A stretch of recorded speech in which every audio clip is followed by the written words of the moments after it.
My number one pet peeve with guys trying to date is making this unbelievably long list of traits that they want to find in a woman, but they don't embody a single one of those traits themselves. Go off, King.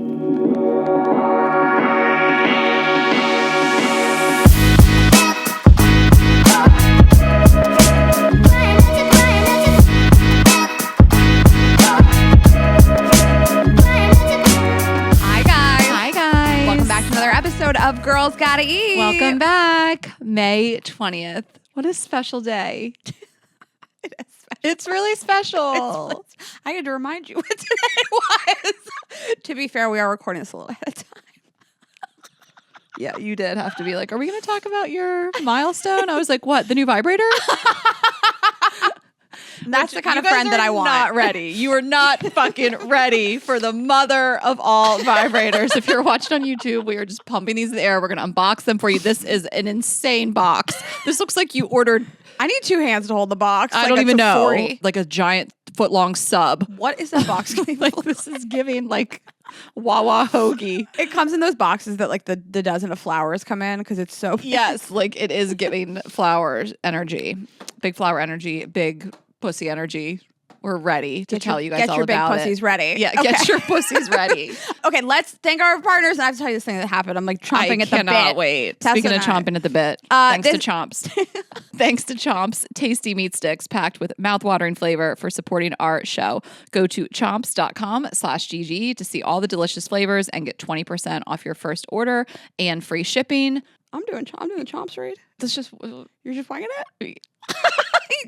All right, listen, you pick the next one and then I'll pick the next one. Oh my God, we'll just go rogue. Okay. Yeah. Who's it going to be? Russian roulette. Okay. Thanks to ZBiotics for supporting this episode and our good times. Go to zbiotics.com/GGE to get 15% off your first order when you use code GGE at checkout. This episode is sponsored by Say, sold exclusively at Sephora. Say is an award-winning, clean and sustainable makeup brand. Shop Say now at Sephora. And this episode is brought to you by Built Rewards. Earn points by paying rent right now when you go to joinbuilt.com/GGE. That's joinbilt.com/GGE. Okay, we're not done. Thanks to Base for supporting Girls Gotta Eat. Now we don't need to choose between beautiful pieces and functional luggage. Base luggage makes travel a breeze. Get 15% off your first purchase at basetravel.com/GGE. And last but not least, this episode is sponsored by Our Place. Our Place is a mission-driven and female-founded brand that makes beautiful kitchen products that are healthy and sustainable. Go to FromOurPlace.com and enter code GGE at checkout to receive 10% off site-wide. Our Place is a great segue into the fact that this is my place, and Tessa just treated it like it's our place. What happened? Did she just take a giant shit? No, I think but Jared it does might have. involve a giant shit. So we've had a long recording day here. So there's a downstairs bathroom that everybody uses, like outside of my kitchen, and Jared was in there for an obscene amount of I went times. upstairs because I was like, whatever he's doing in there, I don't want to follow it. Right, you went upstairs and changed, came back downstairs, and it's an obscene amount of time. Well, he might have been doing. Okay, well, you're about what to tell jerking me. off? Well, I don't know if it was he. He was just pooping. I don't know if he was like shaving or. Well, I'm just like, okay, like Jared has pooped downstairs. Ashley came up to change. I went up to my room to change, and I'm like walking around naked, and I'm like, everybody here has already been upstairs or taken a shit. And Tessa, I'm sitting in the middle of the hallway, butt naked, no underwear, nothing. Pussy out. Pussy out. And Tessa walked upstairs.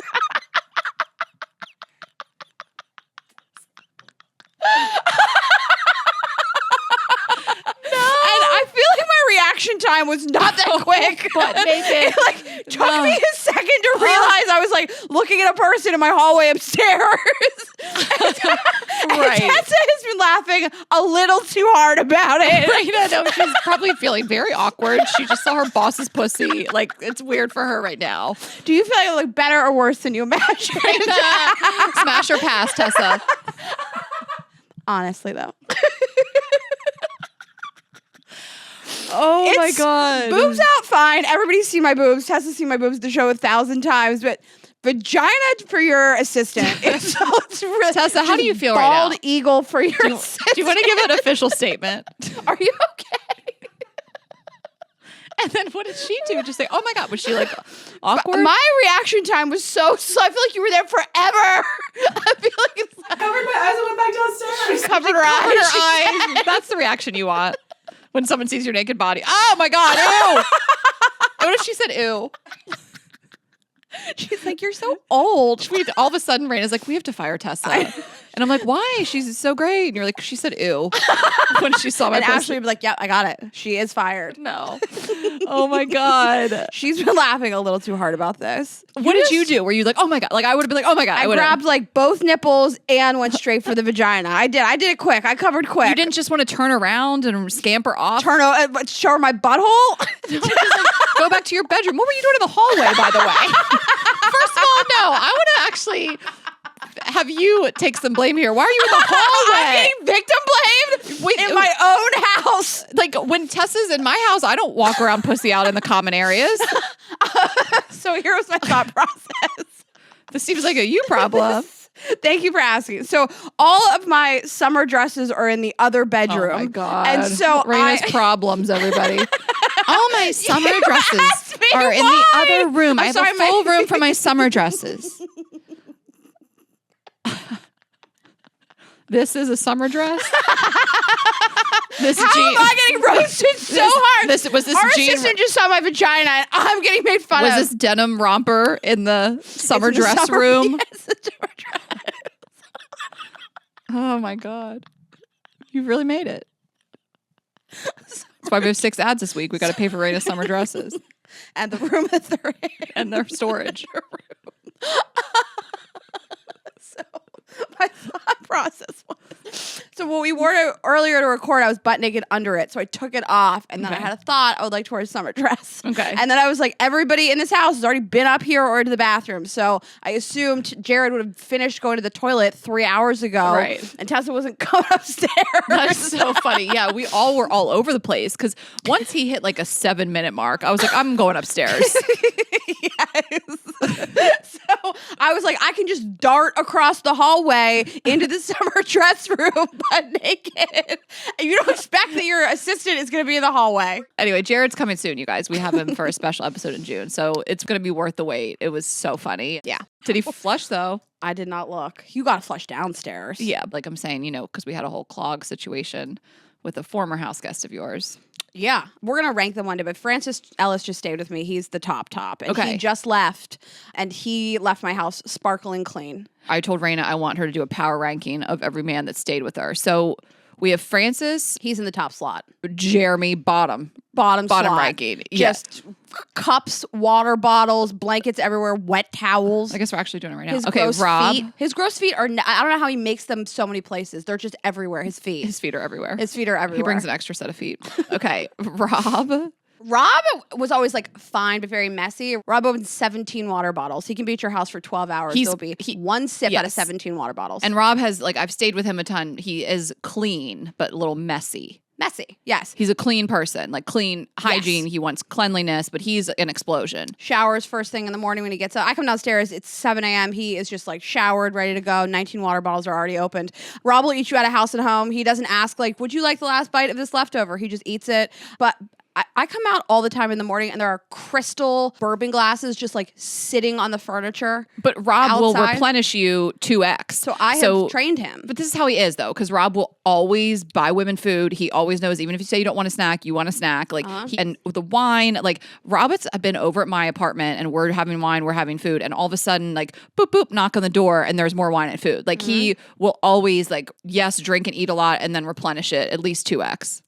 He did that 10x. 10x. Rob's just, I've just trained him really well. Also, my feeling with Rob is don't buy no shit, won't be no shit. So I made the mistake of stocking up the house last times he came. And this time I didn't stock anything. So there was nothing for him to eat. Okay. And so he's gotten better though. I've trained him. He did the laundry last time he was here. Really, really nice. Francis is the top.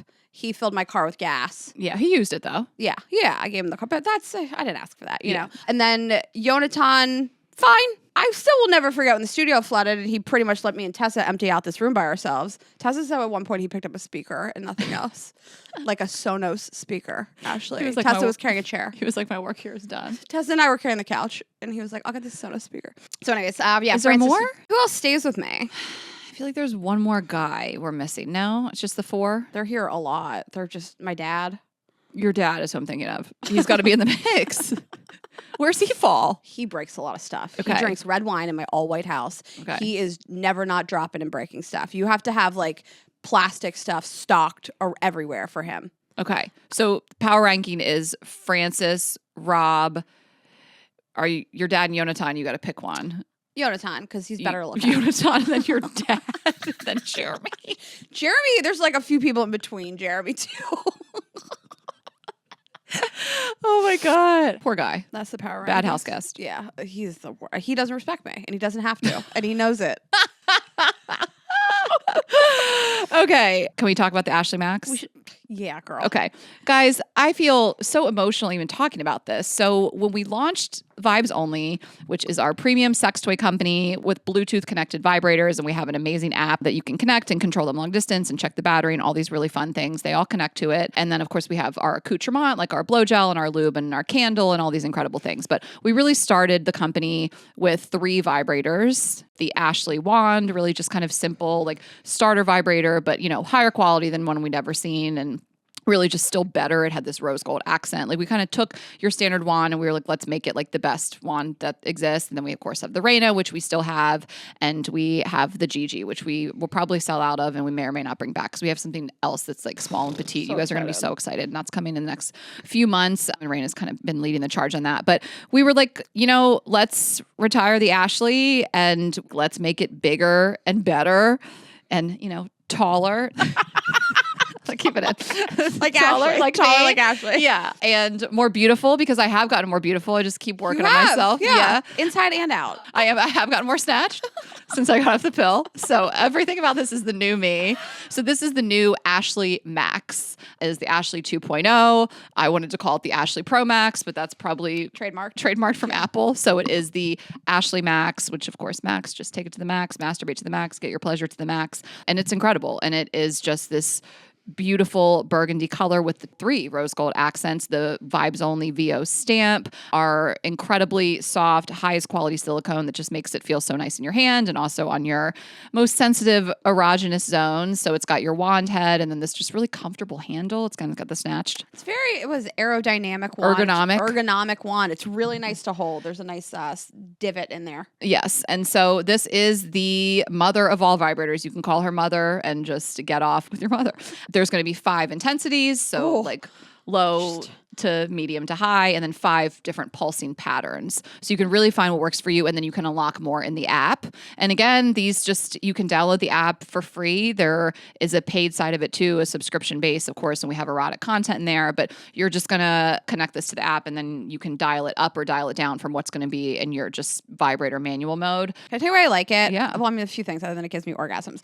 It's a very long wand handle, and so when you turn it on, the top is vibrating like really heavily, but you don't feel it vibrate in your hand at all whatsoever. Not at all. I dare you to try to feel this vibrate in your hand. So this is the number one thing of like one of the motivations I had for wanting to start a sex toy company in the first place was literally I feel like I had some toys and I was like, I cannot focus on my orgasm because my hand is vibrating so much. And I cannot believe this company sells this shit for this price point. And we can do better.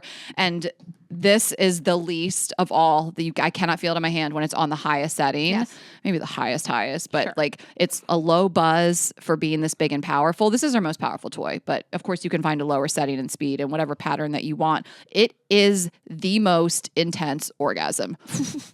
It is crazy because it's got this big surface area. It just covers your whole covers the whole pussy, thing. and it is unreal. I mean, I usually do a steady pulse, but I've been trying out the patterns a lot more with this, like in just kind of waves, like that kind of like up and down. Tease yourself? I'm losing my fucking mind.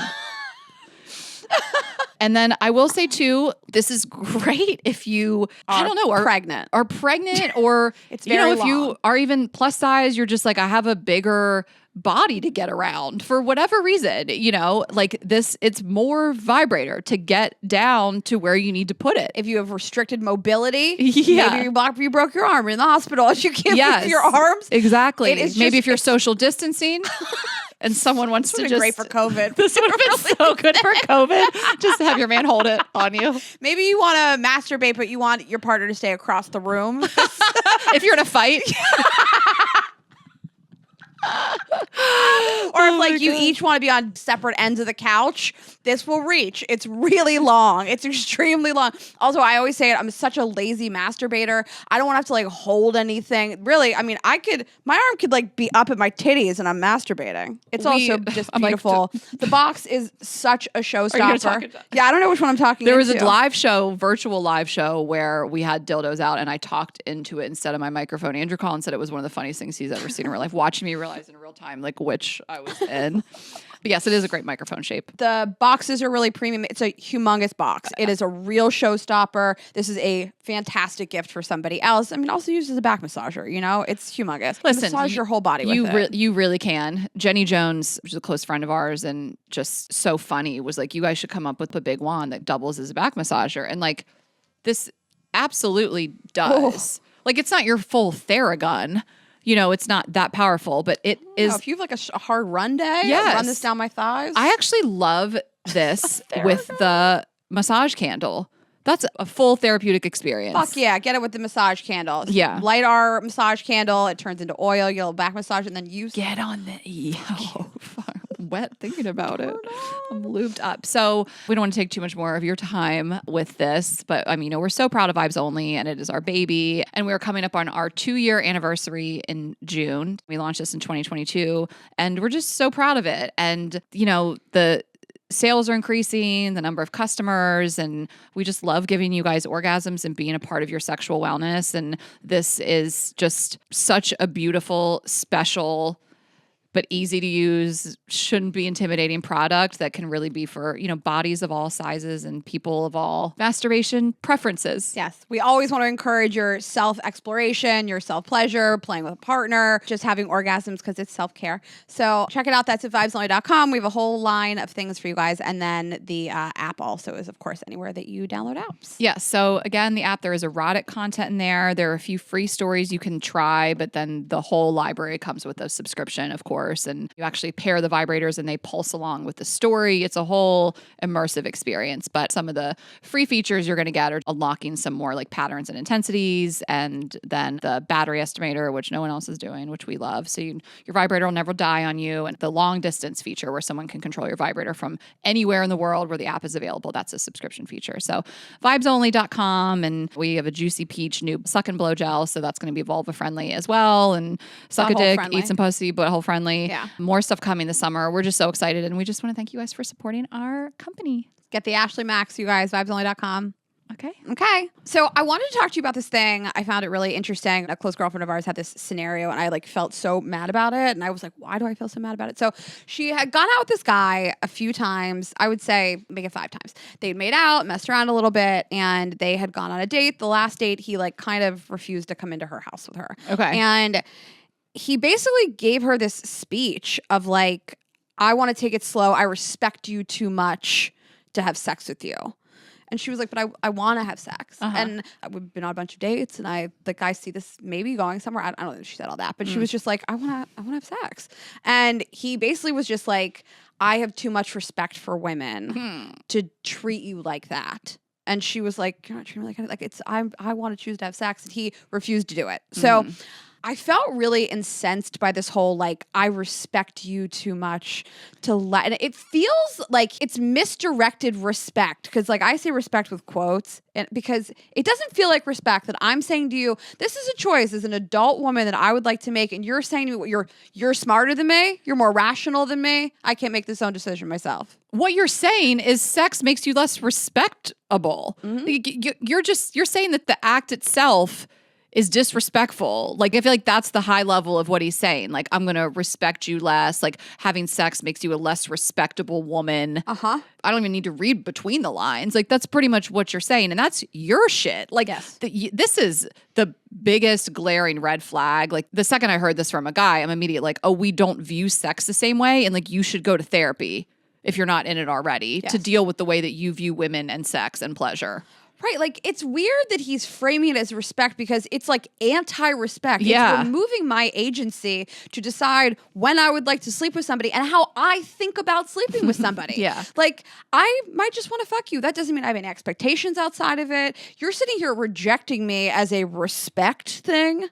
Right. Tell like, me you respect yourself too much to Yeah. have a one night stand with somebody that maybe you don't see a future with, or you view sex differently than I do, that it's that you only sleep with people that you are in serious relationships with. But don't tell me that I am not being a respectable person. Right, exactly. But I also like it because you're showing me who you are, and she has ended it with him. So it's like I kind of like knowing who you are instead of some other excuse. It's just like you're not capable of making this decision and I'm smarter than you. And so I'm telling you it's not respectful to sleep together. Fuck you. Yeah. And I don't, of course, like I would never be with somebody like that. I wouldn't want my girlfriends to be with somebody like that. So that goes without saying. But this feels different than someone who doesn't want to do really dirty, kinky, disrespectful stuff in the bedroom. Like, Totally. that's some people's struggle. You know, they want to just not do that dirty, kinky stuff with their partner. And it's a shame when the partner wants that and they can't really find that common ground and someone isn't satisfied sexually. But just sex. Like this thing that adults do, you know, like this thing that's just designed for pleasure and we should all just be enjoying, you know, on our own terms, of course. Like just that. She's not saying spit on me. You know, like it'd be different if she was like, I need you to tie me up and spit on me and call me a whore. And he's like, I don't know. I'm having a problem with that because I like respect you too much to do that, which is still can kind of be kink shaming. But it's not for everybody. Everybody has different things they want to do. I've had guys say, I don't want to choke you. That's I don't like want to do not a that. thing. Yeah. I don't want to do that to you. That's Right. fine. But this just The act of sex. Yeah. I wonder where it comes from. And it almost feels like it comes from a family member, like a mother. Like your mom said, like, you need to respect women and treating them like meat is bad. And you should be in a committed relationship before you sleep with somebody. Like, I do wonder where it comes from. If it's like a little bit, I'm not blaming somebody's mom. I think maybe somebody explained to him how to quote unquote respect women. He digested it in a way that like most people wouldn't necessarily. Yeah, I'd be curious. Like, I don't want to demonize a person I don't really know. I forget if there was other stuff there that we didn't like about him. But whatever this is, like, it is not it. And I'm surprised someone hasn't corrected you along the way. Like I don't know, a girlfriend or a sister or somebody. I mean, I don't know that it's going to be a casual fling or someone that you dated. But I don't know. If this happened to me, I think I'd be like, yeah, this is over, but I have some notes. Right. Like, unless I just felt like, no, keep going out here and shooting yourself in the foot. But if I thought that this was like a decent enough person, I think I'd be like, I gotta tell you, this sat with me the wrong way, and probably a lot of other women. So Yeah, like I would assume you would feel kind of rejected and silly and like you've thrown yourself at this person and it feels really bad. yeah, when you told me this and you said it felt like slut shaming, I was like, yeah, that's so crazy, because it's like that's the opposite of what he thinks he's doing. Right. He's just like, you don't really understand how to respect yourself. So I'm gonna Yes! so I'm gonna teach you. Yeah. Anyways, Ew. I thought it was an interesting scenario to unpack. And I do think that we are like, as a society and especially men, like renegotiating what the boundaries are and what consent is. But like this to me is just really misdirected, quote unquote, respect. And somebody told him to do that. And maybe somebody as brave as you has not corrected him. Right. Let me get a hold of him. I'm sure I can find him on Instagram. He's like a weirdo name. At some Trump rally. Yeah. Yeah, exactly. At a breathwork class. But no offense if you're into that. But yeah, I think anyone that makes you feel like your needs are too much or slutty or not respectable is just really not your person. Like there was that. And yeah, there was a whole thing like he didn't want her to come up. And she was kind of like, what do you think I'm going to do? Like, and maybe this guy has some trauma. Maybe he has some sexual trauma. You never know what happened to him in his past. I always want to give people grace, but it just didn't feel like that's the case. He's also extremely good looking, like shockingly. And maybe it has happened to him that like he has slept with a lot of girls early on dates. And then it has created a scenario where they have expectations of him. And he's like, I wasn't ready for those expectations. Then say that. Sex doesn't equal I'm your boyfriend. But like, yeah, you say that. Yeah. This was the worst excuse I could think of. Slut shaming me is the worst. That's the tip top. Yeah. All right. Well, I love the conversation. Me too. I mean, I don't love that it happened, but I like unpacking it with you. Let's talk about a couple of our partners. This episode is brought to you by Built Rewards. At some point, we've all felt that paying rent is kind of like setting your money on fire. We do not have the opportunity to help build credit, and our rent payments don't work towards a future down payment on a home. Well, we are here to tell you that Built Rewards has figured out a way to do all of that and make rent more rewarding. They launched the Built MasterCard, which lets you pay your rent and earn points without the transaction transaction fee. Even if your landlord only takes checks, Built will mail one for you. You can then use those earn points towards hotels or flights, towards future rent payments, and even towards a down payment on a home. The Built MasterCard is the first card to offer points on rent with no transaction fee. To get rewarded for your largest expense seems like a no-brainer to us. So check it out. Earning points on your biggest expense with the Built card just makes sense. You can earn points by paying rent right now when you go to joinbuilt.com/GGE. That's joinbilt.com/GGE. Make sure to use our URL so they know that we sent you. joinbuilt.com/GGE to start earning points with your rent payments today. Terms apply. I love Okay. that. Who doesn't want rewards? Like, if you're using Just for being credit alive, cards, basically. you got to be getting those rewards. Totally. On my rent. I'm obsessed with Our Place. I'm excited to talk about it because I love kitchen stuff. Our Place is a mission-driven and female-founded brand that makes beautiful kitchen products that are healthy and sustainable. So Ashley and I just like have really talked so much more recently about like what we're putting in our bodies, how they enter our bodies. Because we respect our bodies. Yeah, we respect our bodies. Did you know that sometimes I do? Did you know that most cookware and appliances are made with forever chemicals? Most cookware brands continue to use forever chemicals because they cost less to produce. However, Our Place has always been PFAS free and offers the most durable, toxin-free ceramic coatings, ensuring a healthy, safe cooking experience. I got to tell you, I love what they make. It's just really durable. It's beautiful. It looks great in my kitchen. So I got a couple things. I got the Ultimate Cookware Set Pro. So it's an 8-piece titanium always pro, perfect pot, all these things. And the colors are beautiful. They have this purple shade. They have like a gray. I have the tan. And they have all kinds of different like mixes and matches that you can just like, you know, you can DJ your own experience. Yeah. They have bakeware. I have their beautiful glassware. I got all these pinks and green colors. So I got the knife block and I got some knives. I am just using those pots and pans like crazy. I'm so obsessed. And the pans, they come with a wooden spoon and it has like a little holder for it. Anyway, I'm obsessed. Game changer. They Yeah. really thought about everything. Yeah. So everything comes in these beautiful colors, and Our Place also came out with non-toxic appliances that are changing the game. You guys are really going to want to check it out. Go to FromOurPlace.com and enter code GGE at checkout to receive 10% off site-wide. Our Place offers a 100-day trial with free shipping and returns. That's 10% off site-wide when you go to FromOurPlace.com with code GGE at checkout. Okay. So a special day for you, Ashley. Standing up. Yes. So May 20th is what I consider to be my anniversary with my boyfriend, a year. And I wanted to talk to you about this too, like what you consider your anniversary, because people have different schools of thought and nothing's wrong. Nothing's right or wrong. It's whatever you want to do in your relationship. But, you know, our story, just kind of the brief backstory, if you don't know, and I haven't really shared like all the nitty gritty details on this podcast. Maybe one day he'll come on and we can tell it together. But we met at a show in 2021 in Boston, show 2 of 3, which we have 3 shows in December. So come to show 2 of 3. That's the only one there's tickets available to. And maybe you'll meet your man or your woman. You'll meet Ashley's man. He'll be there. He'll be there at all 3. He better be. And he's a special guest. So he came to a show and, you know, there's a long story and his best girlfriend had written in and been like, you know, our friend's coming. He has a crush on Ashley. He had DM'd me months prior. He'd like slid into the DMs. He had seen us on a virtual show and just, you know, he liked my energy. That's the way LA people flirt, by the way, you guys. I love your energy. This comedian I love, Fahim Anwar, says that guys just come up to you in Erewhon and they're like, I really love your energy. So anyway. There's no bigger ick for me. He loved my energy.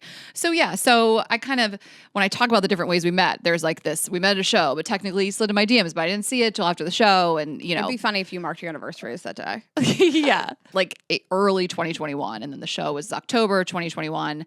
And then we DM'd sporadically for the next couple years and we reconnected at the show in Boston last year, May 20th. So really that was just the culmination of this incredible month. Last May, we did the Chicago Theater and we did Philly and DC. And that was the final of like these big theater shows in this really incredible run. And I had gotten off the pill and I was horny and just feeling myself and living my best life. And I really do attribute some of it to that. Like, Yeah. I was like so happy and, you know, horny and like whatever. And I just DM'd him and was like, are you coming to the show? And he didn't come to the show, but he met up with us afterwards, and that kind of started this whole thing. So I like the date of the show as one thing because it was like the date of a show. Well, your anniversary to me is the day that like an inflection point where we had like a trajectory forward after that. So like if you meet somebody, you go on like one date and a month goes by, you don't hear from that person, like that's not your anniversary. Oh, well, you know, sure, if you sleep with somebody, if you go on your first date, you have your first kiss, and then you guys are talking after that. If there's no like break in the relationship, that's your anniversary. Yeah, that I love that you put it like that. So we spent the night together that night, and they boned, if you will. We spent the night together. She's a lady now. We had a night of consensual pleasure. Neither one felt disrespected. Yeah, he was. You really disrespected he laid yourself it down that night. Actually, yes, and then he never respected me again. She was like, "I want you to disrespect me." And we talked every day since. Like, I will say that I don't think I ever woke up after May 20th and didn't have like a good morning text from him. Like he, we started kind of strong, and then we met up in New York 3 weeks later, and we will have just been in New York this past weekend, kind of celebrating our anniversary. And then, we had the talk on July 8th, if you've been along for the ride, which was the day before my 40th birthday. So that's kind of our 3 main dates, but we really just love May 20th. It's, the first night we were intimate, and it's when it all started. And it's when it was all like, this is the thing. And, I woke up the next morning and I What? I always laugh because you got in the car and you're like, I'm upset. And I was like, what the fuck? I'm sorry he couldn't fuck you well. Like, we'll just on to the next city. Like, I did not think you meant I'm sad. I'm not going to see him again. Rayna, you want to tell the story? Tess and I were in the car and you like rolled out of the hotel. I was like, bitch is late again. We're just sitting outside of the hotel waiting for Ashley. And you got in the car and you were like, I'm sad, guys. And my first thought was like that it was a bad night. Like he had done something shitty or like had a fight with you or like picked an argument. Oh God. That he had. Or just we didn't have a good night. Yeah, that you didn't have a good night, or that he like couldn't really get it up, which has happened to me before because you're drinking late at night. I was just like, on to the next. And we were in the car and you were like, what am I going to do? Like date somebody in Boston? Like this far? We just moved to LA. Like, I'm going to have this like long distance relationship with this person that like lives in Boston. Yeah. And I was like, say la vie. It's over. We'll go to the next city. Well, you didn't even say the main thing. Basically, I said, like, I'm just feeling kind of sad. And Rayna was like, oh, it's okay. Like, I guess he couldn't fuck. And I said, no, I just think I'm going to miss him. Yeah. Like, and I, made the mistake of telling him that months later, just a few months ago, probably. And he just loves that story because he thinks about that night. You made the mistake of telling him? No, like jokingly, because he always brings it up that I said that. Like, no, I'm glad I told him that story. But we talk about, like, what did you think the next morning? Like, and he was just like, I would have never thought I was going to date you. I had a crush on you. I thought we would hook up, but like, obviously I wanted more. And I was like, I'm going to try, but I never would have dreamed this. And I was like, I never would have dreamed this either. Like, I knew there was something there. I knew that we really liked each other, but I certainly, the morning of May 21st was not like, that's going to be my man. And especially at the beginning of like a long distance relationship, there was all these like, am I really going to do this? Like we were going to New York for my birthday and you were like, should I invite him? Yeah. You think you could come to your birthday? And like he just did. And it was your birthday. And you were like, I think I'm going to invite him to my 40th birthday trip. And I was like, this is crazy. Yeah. He's just going to come with like all of our best friends, this stranger. Like what's he going to feel? How's he going to be? And it's just, I really think you like believed in your own feelings and you took the leap and you really, like a lot of people message us, especially with the long distance relationship episode, and people said like, how do I even start one? And it's like, just lean into something that feels good. Just try, just see, like you don't have to have a long-term plan day one, but like it feels good and you can lean into it. And I don't think you asked yourself a ton of questions of like, well, what if this doesn't work out? You were like, I like this feels intentional. Let me just lean into this. And yeah, you could have brought him to your 40th birthday and it didn't work out. And we would have looked back and said like, good for you for inviting a hot guy to your 40th birthday and getting laid and whatever. Totally. Except for you spent that whole trip all red-faced.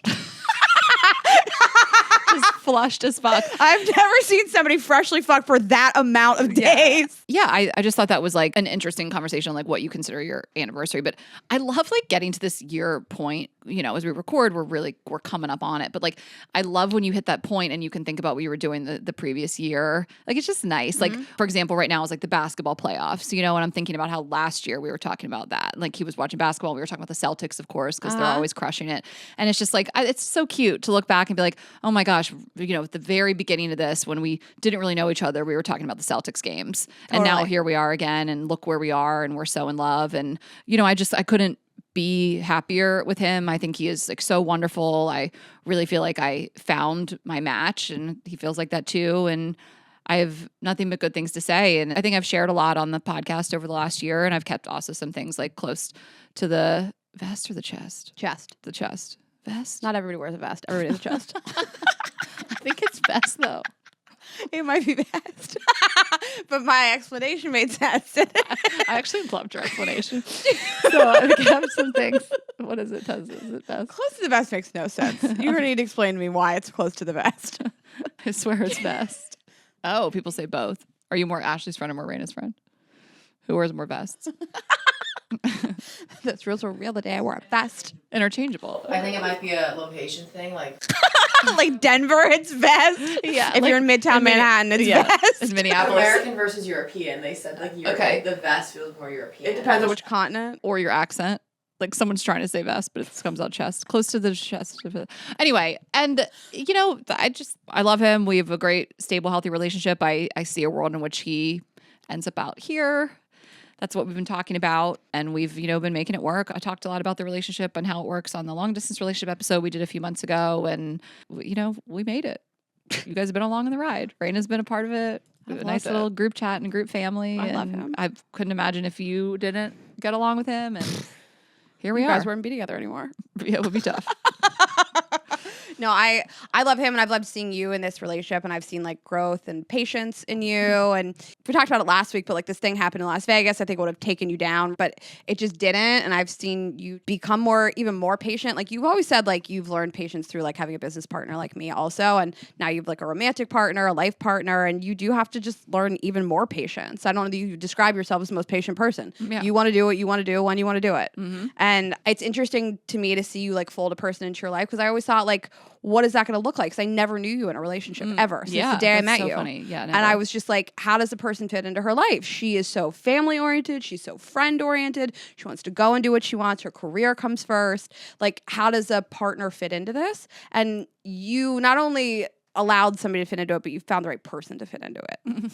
Oh, thanks. Yeah. It's funny because he would describe me as patient too. I'm like, that's crazy. That's crazy. But I think I've changed a lot. I think I've relaxed a lot. And like, I really just think that the right partner can enhance your life in all the right ways. It can make you feel supported. It can make you really feel like you come into your own. It can motivate you in your career. It can do so much for you. You know, you and I are partners and we talk about this too, but a romantic partner, I think, that really supports you and adds a lot to your life can really enhance your life. And the wrong partner can really ruin your life, you know, like, and there's a lot of people who are just somewhere in between, you know, and I just want that for everybody. I feel like this has only enhanced my life in all the right ways. And I've been in relationships before that took me out of my career and made me insecure about everything else I was doing in my life and like changed who I was for the worse. So I really think that's obviously a spectrum, but people truly bring out the best in you or the worst. And yeah, you know, I'm lucky that I found someone that's the good one. People talk about their attachment styles and they're like, well, I'm just like really anxiously attached, or I'm just really avoidant. And I do think that the right or wrong partner can exacerbate different things. So like, I even look at myself and I've like realized recently, like I do have some pretty avoidant tendencies, but I've had different partners bring out very different things in me. I've had partners bring out really avoidant tendencies in me, and I have other ones like really exacerbate some extremely anxious behavior that even I'm looking at myself going like, what are you doing? This isn't you. Why are you like this? Yeah. That I'm just like, I'm needy and I need more. I need a ton of assurance and I need somebody to like check in. I need so much verbal affirmation, and you're looking top down at yourself going like, what are you doing? Who is this? And so I think the right partner will not pull out those really bad parts of you, and they'll calm down the good parts. They'll make the good days better and the bad days better. And I think that relationships are hard, but it should feel easy to be a teammate with your partner. That's how I feel. Well, So, anyway. happy anniversary to you guys. Thanks. And I love him very much. And I love you. And I love to see you happy. I love you. And you're welcome, because I selected that email, I think, all those years ago. Yeah, it all stemmed from an email that we read at the show. And yeah, I couldn't tell you. So I'll give you credit. I don't remember I it. don't remember either. Yeah. But we like emails that say like X person is obsessed with Ashley or Rayna. So we picked it. All right. Well, we have such a good episode today for you guys. Yes. But before that, I am just going to tell you guys about Say. Okay, I got my Say stuff because last time we talked about Say, we were awaiting our makeup. And so we got it. So Say is an award-winning clean and sustainable makeup brand sold exclusively at Sephora. So they are best known for their makeup essentials, deliver their iconic signature Say glow, an effortless no makeup look with nourished, happy skin and a lit from within glow, which is truly like what everyone wants. Their number one bestseller is Glowy Super Gel, which went viral on TikTok, the ultimate effortless no makeup glowing product. And I went on their site and I answered a few questions about myself and my skin and the makeup look that I'm into, and I got my matches. And what I was matched with was the Slip Tint Tinted Moisturizer, the Glowy Super Tint Skin Foundation, and the Slip Brush Duo. And I have been using all this and absolutely loving it. I have it on right now. If you guys feel like my skin looks extra glowy, that's the Say. And we are just such fans of this brand, and they have all kinds of stuff. I like that they have stuff that's like dew or dewy because, you know, we love that. Dewy Love was dewy. the name of my dog, and the SPF 35 tinted moisturizer, all the stuff. You guys are going to be obsessed with it. So check it out. Go online and take the quiz and see what they match you with. And then you can shop Say now at Sephora. Yes. So let's talk about drinking a little bit. I do not bounce back like I used to after a night of drinks. Vegas took me out for like 3 days. And I feels like sometimes I have to make a choice of like having a great night out or having a great next day. And then I found ZBiotics, you guys. And we have a deal for you. Go to zbiotics.com/GGE to get 15% off your first order when you use GGE at checkout. Their probiotic was invented by PhD scientists to tackle rough mornings after drinking. Here's how it works. When you drink, alcohol gets converted into a toxic byproduct in the gut. It's this byproduct, not dehydration, that's to blame for your rough next day. Pre-alcohol produces an enzyme to break this byproduct down. This is a proactive solution that wards off feeling miserable the next day instead of a reactive approach like drinking electrolytes or eating greasy food, which nothing helps me. My day is gone. Yeah. It doesn't matter what I consume, if I take a walk, if I take a nap, if I find other ways of finding pleasure. Yeah. My day is ruined. And so I really am so glad I found this. And I drink it before my first drink, whether it's like, you know, tequila, I'm a tequila or a wine girl. And you wouldn't believe how on top of my game I feel the very next morning. Vacations, weddings, birthdays, reunions, there's so much going on. Get the most out of your spring plans by stocking up on pre-alcohol now. Enhance your mornings with ZBiotics. Go to zbiotics.com/GGE to get 15% off your first order when you use GGE at checkout. ZBiotics is backed by a 100% money back guarantee. So if you're unsatisfied for any reason, they'll refund your money, no questions asked. Remember to head to zbiotics.com/GGE and use the code GGE at checkout for 15% off. Thank you, ZBiotics, for sponsoring this episode and our good times. Have you ever heard me read that long without stuttering a little bit? You nailed it. Did I just black out? That was incredible. Just the tightness, the clarity, the pronunciation. Okay, guys, we are very excited to welcome our guest today. He is an entrepreneur, an investor, a creator, and an active investor in 100+ private companies. Yo, that's crazy. He has millions of followers across Instagram, Twitter, and his bi-weekly newsletter, The Curiosity Chronicles, where he discusses all things business, finance, entrepreneurship, and just overall growth and motivation tactics. We are so excited to have him here today. Please welcome to the show, Sahil Bloom. Thank you for having me. This is great. And we've had fun before the show even started, so I can't imagine what we're going to get into. Yeah, fun today. I know. This is great. You showed up early. Yeah, my wife is going to kill me for that. Really? Because I feel like my whole life I've every dinner party. This is like I think it's a female thing, by the way. Okay. I don't have any issue showing up early to someone's house. Like if they're having a dinner party Clearly. and it's at 6 p.m. and I show up at 5:55, I don't see any issue with that. But I literally I've gone to things and my wife is like, you have to drive around the block for the next 6 minutes because we can't show up on time. And I never knew that was. I thought it was polite to show up early to stuff, but apparently not. When it comes to women, there's we're not ready. You know what I mean? Like if a guy were to pick you up for a date 2.5 minutes early, I'm like, how dare you? You know, that's insane. Yeah. Right? That's 2 more minutes I had planned out. He texted me. I was upstairs naked, straightening my hair, and I was like, Tessa, go let this guy in. But you landed it and came straight here, right? Which I did. told you to I do. landed and came straight here. And yeah, to be fair, you did say that I could show up early. I am but gaslighting 30 you a little. minutes early was definitely a little aggressive. But I walked over from Erewhon where I got completely ruined by a bunch of people because I was standing in the wrong spot. It was my first time in Erewhon. intimidating. That whole place, everyone looks like a freaking model, Yeah. which is one thing, Yeah. which is super annoying. Yeah, you can't relate.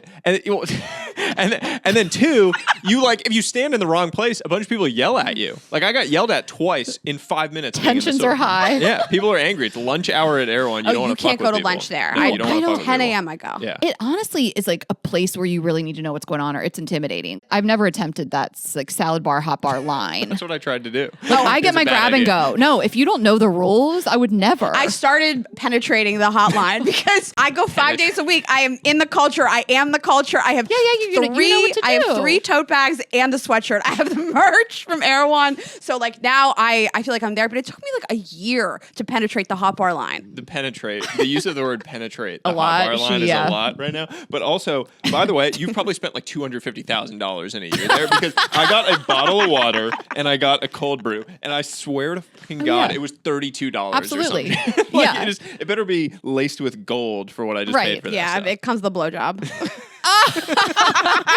Say suck your dick on the way So out. speaking of, you've been with your wife since high school. No, Starting in hot. All right. So she sounds like she like you trained said you right right before, though. we're 'cause raw she- dogging this podcast. yeah, It's we're raw good. dogging the podcast. I don't like people that show up early, except for you. Everybody Yeah. shows up early here. They do. Tyler Cameron was 30 minutes early. We like to hang with people. Well, okay, but can we talk about flights landing early? Hot take: if a flight takes off on time, it's landing early, like Yeah, because 'cause they they built all- in the time. I've been like 30 minutes away from picking my boyfriend up, for example, and he's like, "I'm here." I'm like, "Oh my god, no one's ready." I have to tell you crazy airport behavior. And then we're going to get into you. I Go, promise. But please. I was picking up Rob at the airport the other day, and he's like, I land at 7:12 or whatever. So I was like, great, I'll be there at 7:30 to pick you up because he's like deplane, whatever. Normal people text you when they've landed. Rob just texted me at 7:15. I'm standing at column 2A. That is unhinged. That is crazy Not behavior. I'm already outside. That is I'm at the behavior. pickup column. Not the column.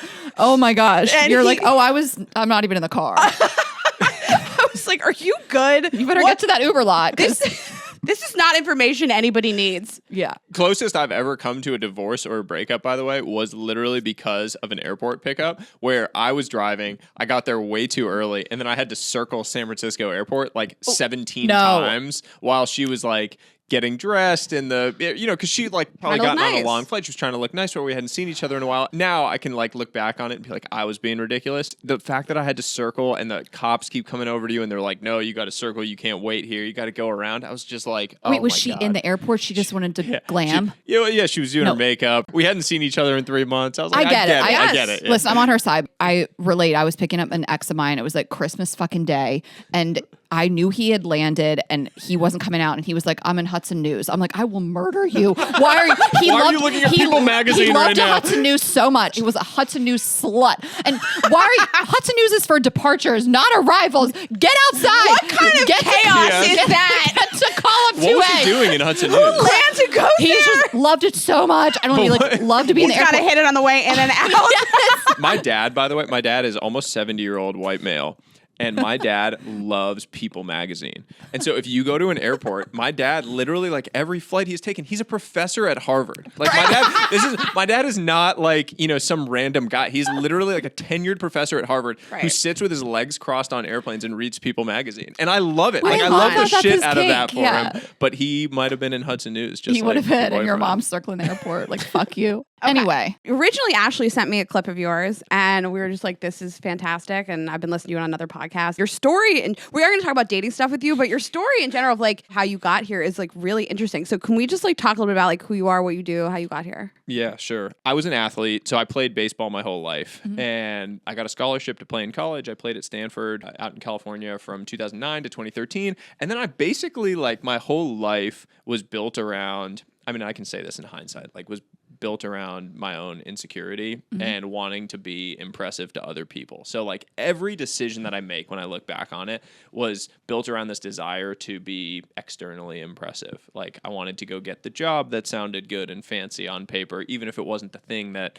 I really loved or wanted to do, because I wanted people to pat me on the back. And the whole thing was just built around like this house of cards of I'm not impressive to myself and I don't feel impressive. So I'm going to fill that with a whole bunch of like external affirmation. I want a bunch of people telling me I'm great or telling me I'm hot or telling me I'm successful or rich or whatever the thing is, to try to fill the fact that I didn't feel impressive and that I was miserable.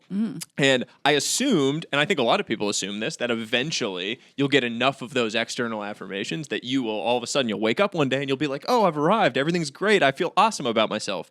And when you mature, you realize that's obviously not the case. And it just took me a long time to get to that. So I spent 7 years working in finance, like 80 to 100-hour weeks, rising through the ranks, making more and more money. Everything was good. But on the surface, everything looked good. And under the surface, everything was falling apart. So I was like, I mean, if you saw me back then, we can put up a picture in the show notes. yeah. It would be You look embarrassing. different. But, Yeah. I look pretty different. Yeah. I was pretty overweight. Skin was really bad. Like my relationships were really suffering with my wife, with my parents, with my friends. Like I just wasn't present. I was constantly stressed. I wasn't sleeping. Basically, like everything else about my life was falling apart other than the things that we all consider success, like making money and whatever, promotion.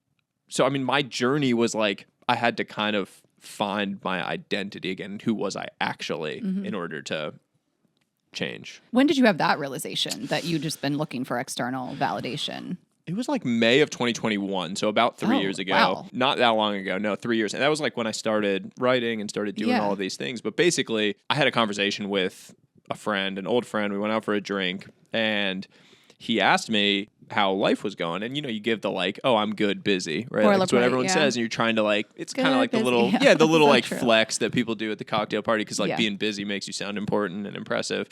And he kind of looked at me like, all right, dude, what the fuck? Like, what is it actually? You're an old friend. And I told him that being far away from my family had started to wear on me.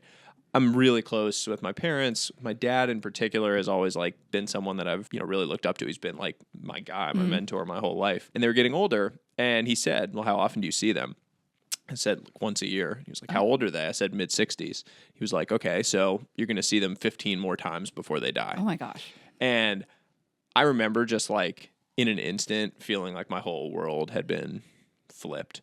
And I had a full-on panic attack that night. I don't know if you've ever experienced a panic attack. I wouldn't wish it on my worst enemy. Like you can't breathe. You feel like you're dying. I couldn't get up off the floor. Woke up the next morning on the floor. Couldn't move. Like the God. lowest low I've ever experienced in my life, triggered by a whole buildup of events that got, you know, brought to a head by this one comment. And that day, I had the conversation with my wife that I thought we should move back to the East Coast. So we were living in California, 3,000 miles away. You were living here. Got it. Yes. Yeah. Within 45 days, I had quit my job. We sold our house in California and bought a house on the East Coast to move back to be closer to family. And so, like, that was really just like rip the fucking Band-Aid off, change everything. Yeah. And then made like lifestyle changes. Yeah. I mean, like the journey with all of these things is always the like tiny little steps. It's dramatic in hindsight, but the tiny little changes of like, I was drinking 6 nights a week probably at the time, partially because my lifestyle was I had to go out for all these dinners and drinking wine and drinking whiskey. And it was like with the guys in finance doing the whole like, you know, guys being guys type thing. And I needed to start making slow, steady changes, like just moving for 15 or 30 minutes a day rather than being sedentary all the time, not drinking 6 days a week. And all of that has kind of built up to a whole bunch of change over the course of a couple of years. So can you talk about these small changes? I was listening to you on a podcast talk about this, and I think sometimes you get advice from people and it feels a little like all or nothing. You got to work out 6 days a week. It's got to be an hour. You got to quit drinking completely. And I think you made really small changes. You didn't quit drinking. You drank a little bit. You don't work out an hour a day. It's like, 15 minutes sometimes. So can you talk about that a little bit? I generally just hate extremes. And I feel like, especially We love now, that. like the whole like health and wellness space has become this thing of like, oh, you need the 10-step protocol on all the different things. And by the way, like, sleep is a common one. Like everyone has like their 30-step protocol to sleep now. And like if I do 30-step protocols to sleep, I'm going to be staring at the fucking ceiling all night because I'm going to be thinking about sleeping. And you can't like, you're not going to get the thing if you're thinking about it. It's like staring at a kettle. It's not going to boil. Yeah. I call it my ABC system with this stuff, which I basically just mean your A goal for any given area is like the best case. So say I want to work out for an hour a day. Say that's like my best case scenario when I feel great. I can work out for an hour. Well, that's not always going to happen because sometimes I'm going to feel like shit. Sometimes work is going to be crazy. Sometimes I'm going to be up all night with kid. You're going to have stress, whatever the thing is. So having a B goal, which is like a step off of that, it's more of like a baseline that maybe that's like, I'm going to work out for 30 minutes or I'm going to do 30 minutes of movement. And then a C goal, which I can do on any day, no matter how terrible I feel, like to go for a 15-minute walk, whatever it is. That has helped me in so many areas of life to just have like 3 levels. anything above 0 compounds positively. So if my goal with like a relationship is I want to, spend an hour with someone on a daily basis, that's not always going to happen. But knowing that a 5-minute phone call is doing something positive and in the right direction, having that within any area of your life, I've found is like an incredible way to just make progress without it being unbelievably intimidating at all times. I love that for, yes, literally anything. You could do that with dating, even trying to find a partner. The goal is like I go on this many dates a week or whatever. Like the A, the B is just like do something on an app, whatever it may be. And the C, I don't know. Like I like that you could break it down like in that way. And the C is just like I talk to a new person at the grocery store. Like, because we always say when people are like, how do you achieve your goals and stuff? We're like, just something that's moving the goalpost forward a little bit. It doesn't have to be so extreme. Totally. It seems really much more sustainable. And I like the idea of kind of grouping these things together a little bit. Like I don't meditate, but I do want to find a way to be like active and also take some time for myself. So like I'll take a walk for 30 minutes without my phone, without headphones. So I can like listen, I'm present with like the smells. I'm not social media and texting and all that. So like I'm exercising and I'm taking a break. I don't know that I see myself spending an hour or 30 minutes in silence meditating, and I've never really been able to be good at it, but like a walk can feel sort of meditative to me. Yeah, I can't meditate. I think people who can meditate are psychopaths. Like I think it's unbelievable. Like Mr. Miyagi, like you can sit there and be like that silent with yourself. I go completely nuts if you try to get me still. It's crazy if you think back on it. Like in school, I was probably the kid that like was fidgeting constantly and moving around, and you get forced to sit. Like that's what we do with kids that are fidgety in school. And the reality is that most people, maybe not most people, a lot of kids or adults just can't, you're like not wired to sit still and be that way. But yet we're forcing those kids, like when they're bad, you're forcing them to sit still, and it's just making it worse. Yeah. I mean, we grew up in a different time where we had like full ass recess every day, gym, all the things. But then you're just going back to do math, sweaty. That was a weird time. You're just like, I just played like laser tag and now I got to do math. Like, but at least you get it out of your system, whatever. But I could. Have you seen the memes about like elementary school was crazy? Like a girl would be breaking up with you just because there was a guy that was faster than you on the playground. Yeah. I literally lost my mind. That's so true. Stealing someone's girl just by running faster than him in a race. There's no social media back then. Okay, well, we are just going to take a quick break and then we will get right back into it. Guys, we have a problem with base. We can't stop buying base stuff. It's a huge thing. With a base addiction. I just bought like another thing that I already have. Now I have 2. I just can't stop. You and I carried on bags the other day, and I was just like, Ashley, I got to get the new base carry on. Yeah. I can't do this anymore. It's the only thing I don't have from base, and I bought that too. You got to catch them all. So we are just so obsessed, and I am going to tell you about the East to West tote because we talk a lot about like the suitcases and then the weekender and the mini weekender, but this is their new East to West tote. They also have a North to South. No, they don't. They're just a little like they're the one's taller, North to South or East to West. Like it's very cute. Funny. So we got the East to West, which I think that I prefer. I just kind of like that like wider look, but they're all amazing. I took my East to West to Santa Barbara a couple weeks ago. It was a 2-night, 3-day trip. It was the perfect size to put my clothing, a little bit of toiletries, my computer. It had a bag for the computer. It has a compartment for my water bottle, everything. Perfect size. Yes, we got both of ours in the beige color. So as you can tell, we love our base pieces and we have an offer for you. Go to basetravel.com/GGE for 15% off your first purchase. So everything they have is so gorgeous and functional. Again, we love the cushion handles on the suitcases, the built-in weight indicator, and then the washable bags for the dirty clothes are incredible. But the East to West tote, like Rayna said, so it has these features like the padded laptop sleeve, place for your water bottle, zipper pockets, and even an extra removable strap if you want to wear it as a crossbody. And I just love it. Like it doesn't really look like luggage, but obviously it's a perfect carry-on, but you can just take it if you have like a big day, you need to bring your laptop and a change of clothes, whatever. And it has hundreds of 5-star reviews. It's good. It's actually made entirely out of recycled plastic water bottles. Oh, we love that. It's sustainable.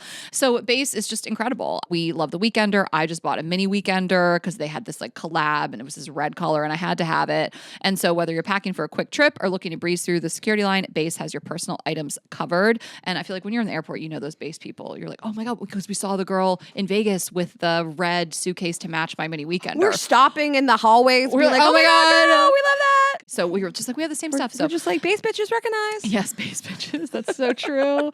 We are basic bitches. Right now, Base is offering our listeners 15% off your first purchase by visiting basetravel.com/GGE. That's BEIS travel.com/GGE. Yes. And are you guys getting enough protein in your diet? Because I love protein. I really do. And I'm always looking for like healthy protein because it keeps me full longer. And whether it's for weight management, better metabolism, hormone regulation, bone health, the benefits of a high protein diet are abundant, but most of us aren't getting enough protein in our diet as I know, is. it's a real problem. Enter Chomps. Chomps. Chomps. We've teamed up with Chomps and they have a great offer for you to try them out. Go to chomps.com/GG to see all the delicious flavors and get 20% off your first order and free shipping. Get ready to find out how good healthy snacks can taste with Chomps. Everybody's bursting with bold flavor. It comes with a variety of flavors for everyone. So I'm just like looking through their site because they really just offer all the different kinds of jalapeno beef stick, salt and pepper So good. venison sticks, Yeah. pepperoni seasoned turkey sticks. So if you want to do turkey, Italian style beef Italian. stick. They have smart snacks to the original beef stick, but it's all really tasty and there's so much variety. There's 0 sugar, 12 grams of protein. It's low carb. As we mentioned, it comes in 3 different kinds of meat and then 10 delicious bold flavors. There's a healthy snack option literally for everyone. You got Sustainably sourced meat. and you can get a variety pack of everything. So you can just catch them all. They even have smaller Chomp sticks for a quick snack. You can order Chomps online or have them delivered straight to your door. You can even subscribe for ongoing savings. Right now, Chomps is offering our listeners 20% off your first order and free shipping when you go to chomps.com/GGE. That's CHOMPS.com/GGE. Don't forget to use our link so they know we sent you. Okay. I want to talk about your wife because what a ride or die. I mean, like, you guys have a unique relationship in that you've been together since high school. I find that unique these days. Totally. But you've been through so much. The move, and you said you felt unhappy with yourself and your body and where you were in life. And it's just, you can share as much or as little as you like, but were ups and downs in the relationship? Or how do you guys stay so steadfast? Like, I'm fascinated by this. You've changed a lot since high school. So is she. There's so much I could say about my wife. My wife is unbelievable. Yeah, sounds like it. The thing that I think is most unique is your life has these seasons, and our relationship has like transcended all of these big changes and seasons in our life. I mean, we were long distance for a long period of time, then we were together, and I was sort of, going down this dark path. The fact that we have been able to grow through all of that, I would attribute to her exclusively. The willingness for someone to sit in the mud with you is one of the most unbelievably rare traits that you can find in a friend or in a romantic partner. Yeah. I mean, you might have 5 people in your entire life, as long as you live, that are willing to truly sit in the mud with you. Most people, it's like when it's good, they're here, right? And times are sunny and it's summer and everything's beautiful and the birds are chirping and then it's great. And when the mud and when it's shitty and when it's bad and when you're in the darkness, they're kind of gone, or like that initial struggle comes and they're just not there. My wife has always been someone who is willing to sit in the mud with me. And that, I think, has just been what's allowed our love to grow over the years, rather than just being like, you have the falling phase and then that's over. And now what's left? It's like your whole life has to be about growing in love and all these changes that happen. And we've had more changes than most people over what hasn't been even that long of a period of time.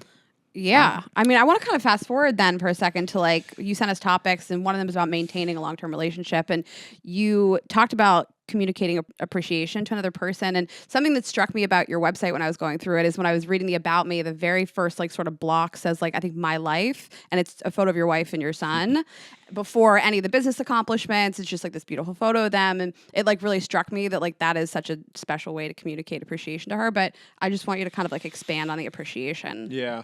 I mean, my number one piece of relationship advice to anybody is to tell your partner one thing you appreciate about them every single day.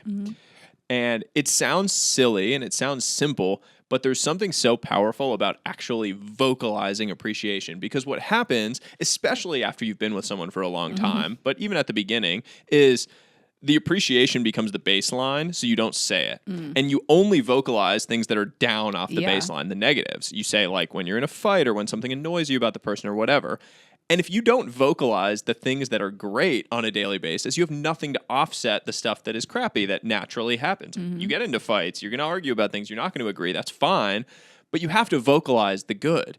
And I have personally found, especially since our son was born, which, he's turning 2 now, there are so many changes that happen in a woman's life after kids. Changes in their body and changes in their hormones and changes in how they feel and comfort in their own skin and all these things. And if you're not vocalizing how amazing you think the person is during that period, I can see why like 80% of married couples say their relationship got worse in the year after having a kid. Like that's why, right? It's because like there's all these changes happening. You have to communicate along the way about the appreciation that exists. And if you don't, a lot of bad happens. Absolutely. I love that. I love the one piece of a relationship advice. Again, because it's very like not so extreme. It's like, let's start here. Yeah. And it can be a tiny thing. Like if people are like, oh, yeah, like appreciation, what? It's going to be the same thing every day. Like normally I am the one that deals with the trash or whatever in the house. She changed the trash bag one day. I'm like, that was awesome. Like I saw it. There was a fresh trash bag. There's something, by the way, like getting old. One of the things that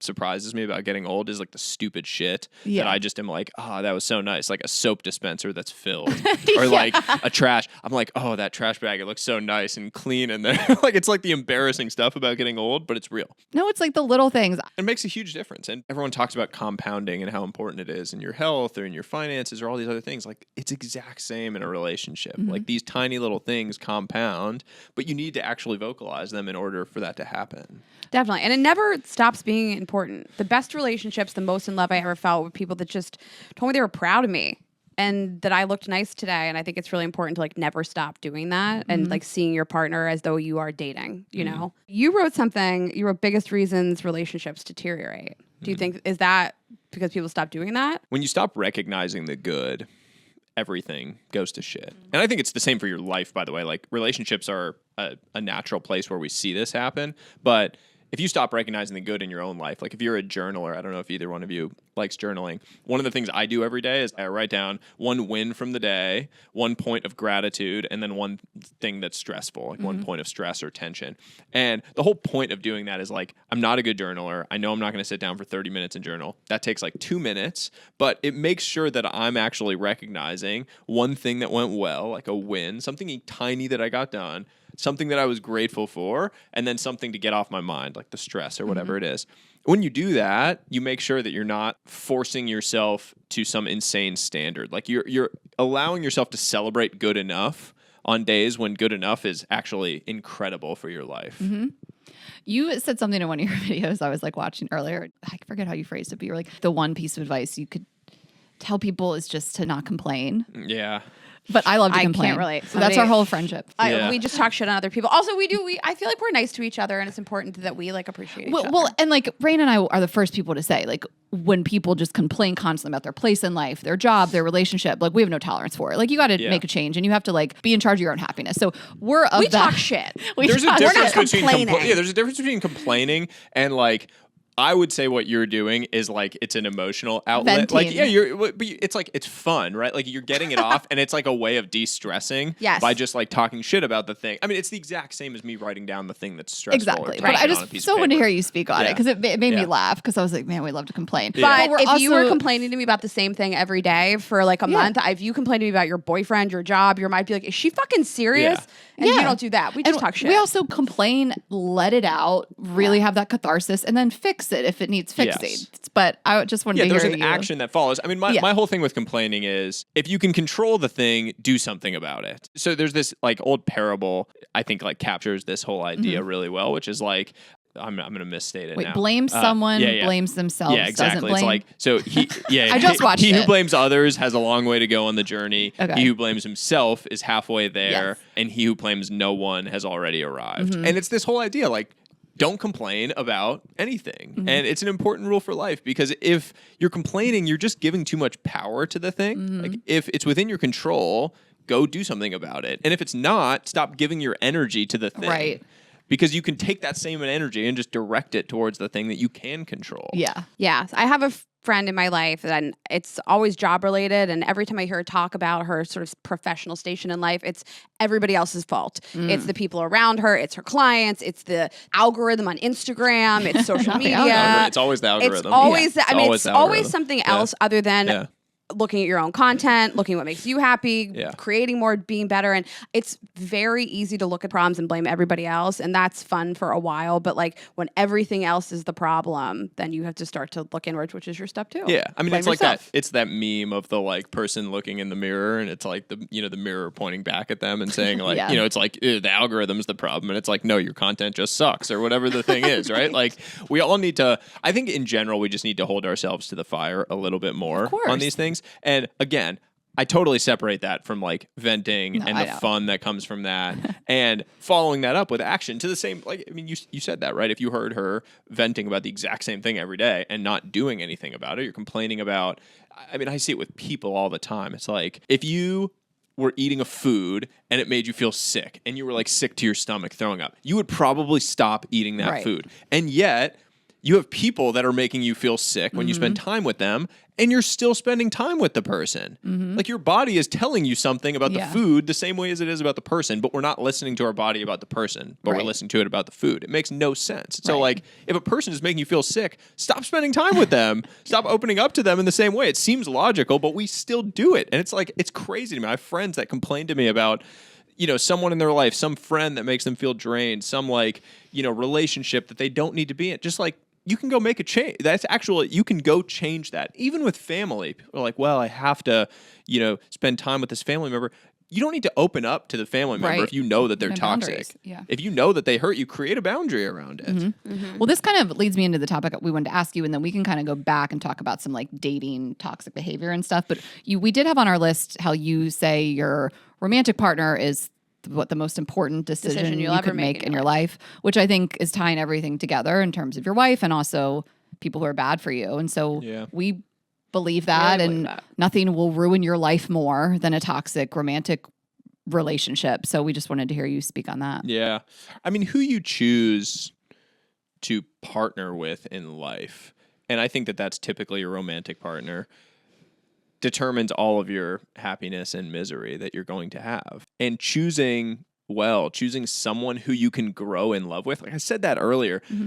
This is an important distinction, and I've talked about this before. There's an enormous difference between falling in love and growing in love. And we live in this day and age where like social media has convinced us that the falling is what life is. It's like the Instagram vacations, it's the beautiful manicured pictures, the Lightroom edited, everything looking perfect, the beautiful date nights, whatever, Nobu, Malibu, wherever we are near here. And the reality is Hey, like, Taylor. that is not what life is. Life is much more about sitting on the couch doing nothing with the person. And you need to find someone who you are excited to do nothing with. Like, Sure. You need to find someone who you can grow with, who will sit in the mud with you, like I talked about with my wife, and be there during those different seasons and the changes that happen.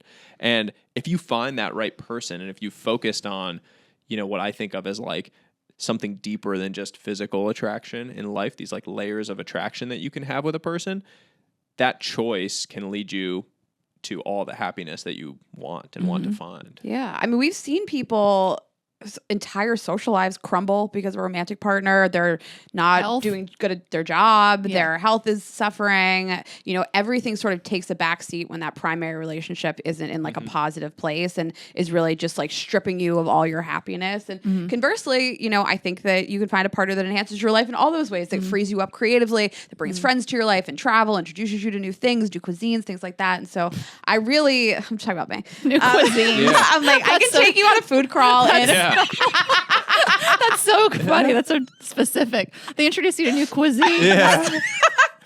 that's me.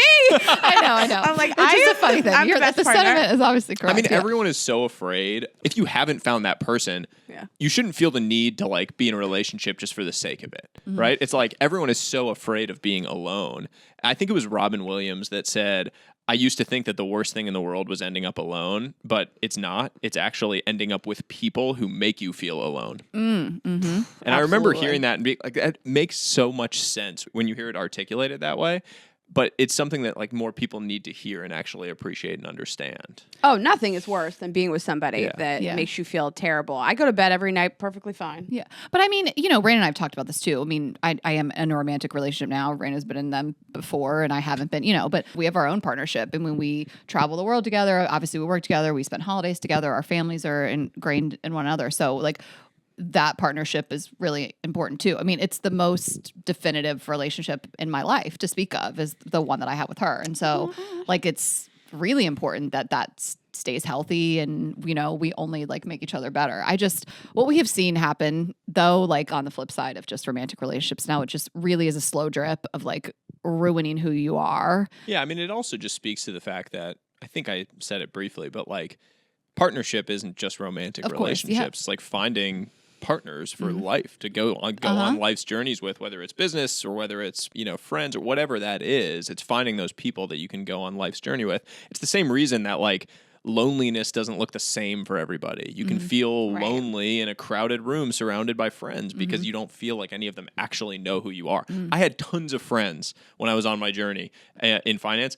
I hadn't opened up to any of them about these things because I'm a guy and I thought I had to be tough, and I came from an athlete background and I couldn't vocalize that I was depressed, or I couldn't vocalize that, I had these fears about my own, like existential crises around who I was and my identity. Like I just couldn't. So I felt lonely even though I had tons of friends. So one of the things I think is like really important is feeling like you're on a team and presenting like a united front to the world, whether it's business with like me and Ashley or with your romantic partner. Because I think you see people that they're clearly like there's contempt and they're fighting against each other. And one of the things I love about like our relationship is like we're always a united front. No one's ever going to see like behind that curtain. Like even this morning we kind of had a difference of opinions about something, and we were like voicing it back and forth about like, before we go into this meeting, let's have a united front, let's be on the same page. Like Ashley and I are always like united front team, and I never feel like I'm in public with somebody who's like fighting against me ever. And I think it's like really important in romantic relationships too, because you're with those couples that are just like telling you about a fight they had earlier and what they talked about in therapy, and you're just like, I don't need to be and she's like, well, in therapy he said, and you're like, oh, I don't want to be here for this. So I had this conversation literally with a friend who's getting married soon, like a few days ago, and he comes from a Muslim family and his wife is Christian, and his mom is like really putting up a lot of walls around this relationship and around the wedding. And she is the mom is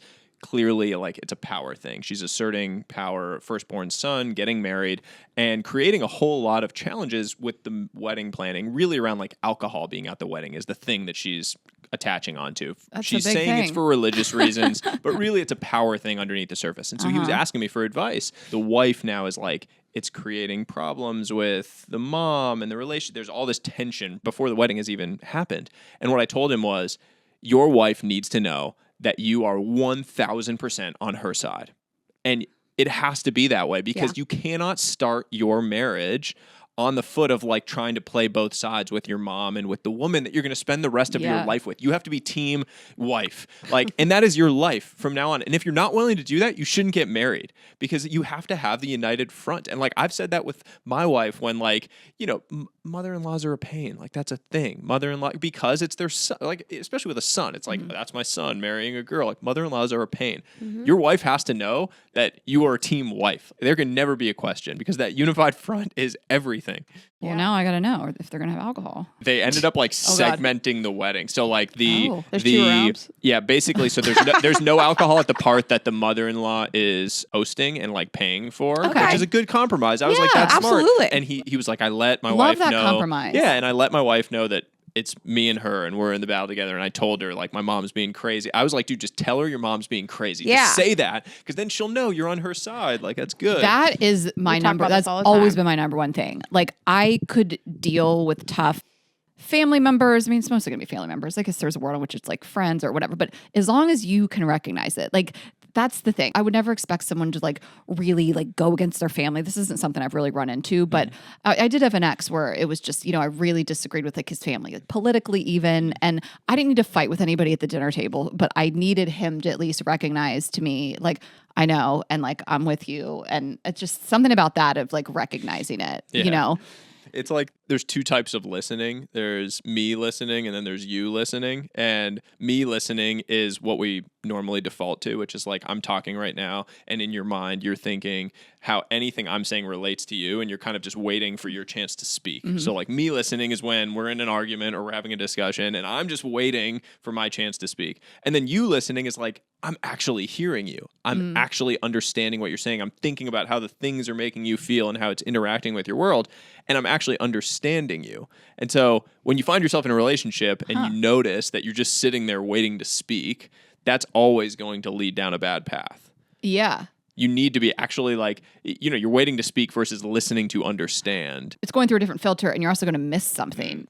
even if it's not a conflict, it's just like a regular conversation, you can like miss things that people say because you can't do both. You can't fully digest something someone says and also be thinking about what you're about to say next. Like, Well, I don't like think the you filter can. thing, because it's like if your only filter is like I'm gonna win this, you're not hearing what the other person's saying.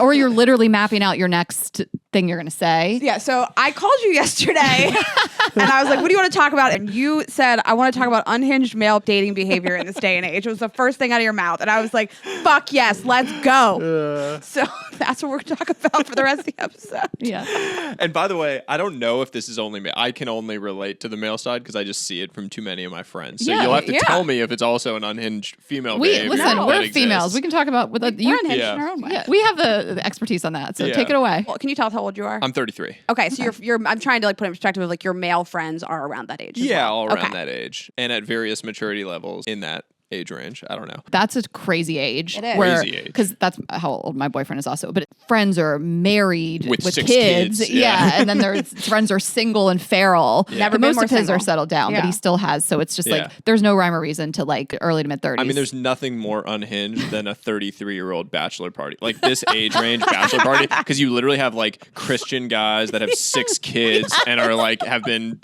promised to marriage since they were 12, alongside like the most degenerate fucking 33-year-old. Like I want to go do coke and just like Right. meet all the strippers in the world. wild age. It's wild. I mean, it's funny to see the ones that actually have been like caged animals for a while with the kids and the wife. They're the craziest ones on the That's bachelor it. parties at our live shows. Moms, underrated just, like, call right there. Moms at our Moms? live shows. Oh. Just My college friends, like they're all married with kids and like they've more calmed down. But those first few girls trips when they were like newer moms, I was like, they are drinking me under the table. Remember, I had my friend in Charleston. She was like, I'll take a bottle of Pinot Noir for me. bottle. She just for her, before I had one sip of alcohol, no, she and that was not finished to a share. bottle. She was like, that's what I'm having during That's- dinner.